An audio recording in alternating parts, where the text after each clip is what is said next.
പഴയ രൂപത്തിലുള്ള ബഹുമാനവും ആദരവും ഏറെക്കുറെ കാര്യത്തിലും ഇല്ലാണ്ടായിട്ടുണ്ട്. ഇതിലെന്നല്ല, പല കാര്യത്തിലും.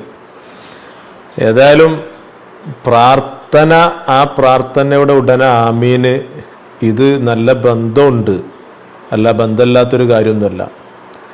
ഒരുപാട് ബന്ധങ്ങളുണ്ട്. ഇങ്ങനെ ഒരാൾ പ്രാർത്ഥിക്കുന്നു, അതുപോലെ തന്നെ ബാക്കിയുള്ളവരൊക്കെ ആമീൻ പറയുന്നു, എന്നാൽ ആ പ്രാർത്ഥനയ്ക്ക് ഉത്തരം തീർച്ചയായിട്ടും കിട്ടുമെന്ന് നബി സല്ലല്ലാഹു അലൈഹി വസല്ലം തങ്ങളുടെ ഹദീസ് തന്നെ വന്നിട്ടുണ്ട്. അതന്നെ ബന്ധം പോരെ. റസൂലുള്ള പറഞ്ഞു, കുറച്ചാളുകൾ ദുആ ചെയ്യുക, ബാക്കിയുള്ളവർ അതിന് ആമീൻ പറയുക. എന്നാൽ അജാബഹുമുല്ലാഹ്, അല്ലാഹു തആല അതിന് ഉത്തരം നൽകും. അപ്പം ആ പ്രാർത്ഥനയും ആ ആമീനും നല്ല ബന്ധമുണ്ട്. അല്ലെങ്കിലും ചിന്തിച്ചു നോക്കിയാൽ അതിൻ്റെ അർത്ഥം എന്താ? ഈ ആമീൻ എന്ന് പറഞ്ഞാൽ അതിൻ്റെ അർത്ഥം എന്താ? വെറുതെ ഇങ്ങനെ ആമീൻ ആമീൻ ഇങ്ങനെ വിളിച്ചു പറയേ?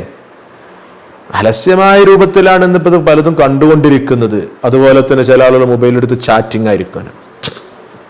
അതുകൊണ്ടല്ല ഉത്തരം കിട്ടലും കുറവല്ലേ? ഇതെല്ലാം പ്രാർത്ഥന എടുക്കുന്നു, ഒന്നും കിട്ടണില്ല കേട്ടോ. പ്രാർത്ഥനക്ക് ഒരുപാട് മര്യാദ ഉണ്ടേ. ആ മര്യാദ അതൊക്കെ പാലിച്ചുകൊണ്ട് അവരെ അങ്ങനെ ദുആ ചെയ്തിരുന്നു മഹാന്മാരൊക്കെ. അതുകൊണ്ട് നല്ല ഉത്തരവും ഉണ്ടായിരുന്നു.